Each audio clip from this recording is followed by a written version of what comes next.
I really have to say your work ethic is incredibly impressive.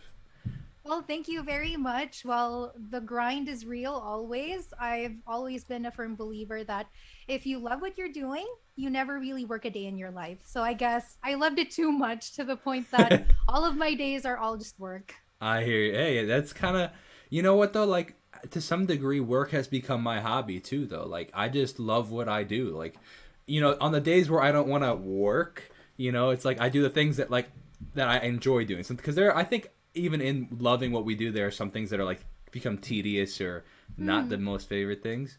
But I save those for the work days, and then the other days I'm like, oh, if I want to make music on my day off, I'm like, I want to make music. Like I'm not gonna make it so that I can't, you know what I mean? But man, your work schedule is pretty intense. It's like I think it was like you work 9 a.m. to 9 p.m. pretty much every day, Yep. right? That's basically my everyday because I have a morning show that goes on from 9 up until 12 noon.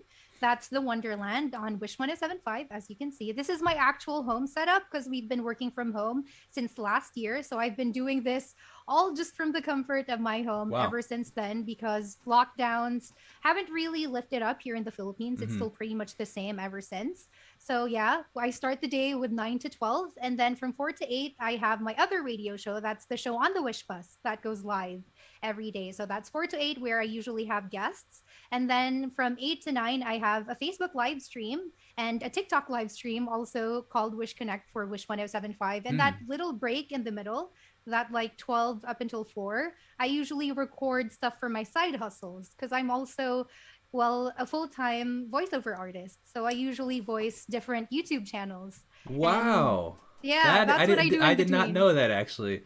That is very fascinating. I would love to talk about that for a sec. So, how did you get into that? Where did that come from? Like, let's talk about that.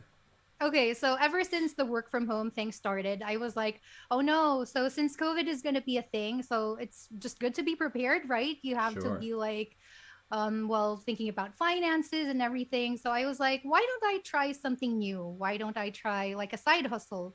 Because one of the things that was really affected by the COVID pandemic is live events and hosting. I usually do that a lot. I Hmm. usually host events and host other random stuff.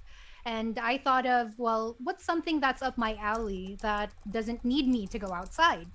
So then I joined lots of like voiceover groups here in the Philippines where, you can get tips for like commercials, for like other auditions and everything. And then, yeah, I just started from there. I asked for tips from those people that I know. And then I also came across this website, Upwork. And Okay. for some reason, that's where I got all of the work in. And I just got lots of offers. And ever since then, I've been working all my days away right there. I'm currently voicing a total of 4 YouTube channels at the moment, Wow. That is excluding Wish. fascinating. So, voiceover in the sense of where they don't even see you, right? You're just the talk Yeah. behind it, right? That is so Yeah. fascinating. So That I is just do really narrations of certain things. Like if you know, like, I guess, movie reviews or just recaps okay. where you don't see people. Yep. Yeah, it's sort of like that. That is wild. Are you able to share which ones you're working with, or is that you keep that under wraps? I'm going to keep that Yeah. Okay. Sounds under the good. wraps, but Absolutely. Yeah. yeah. That's pretty. That's pretty amazing, though. I think that is really cool. That's such a unique niche that I think is just a really really fun one that to hear about. That's pretty cool.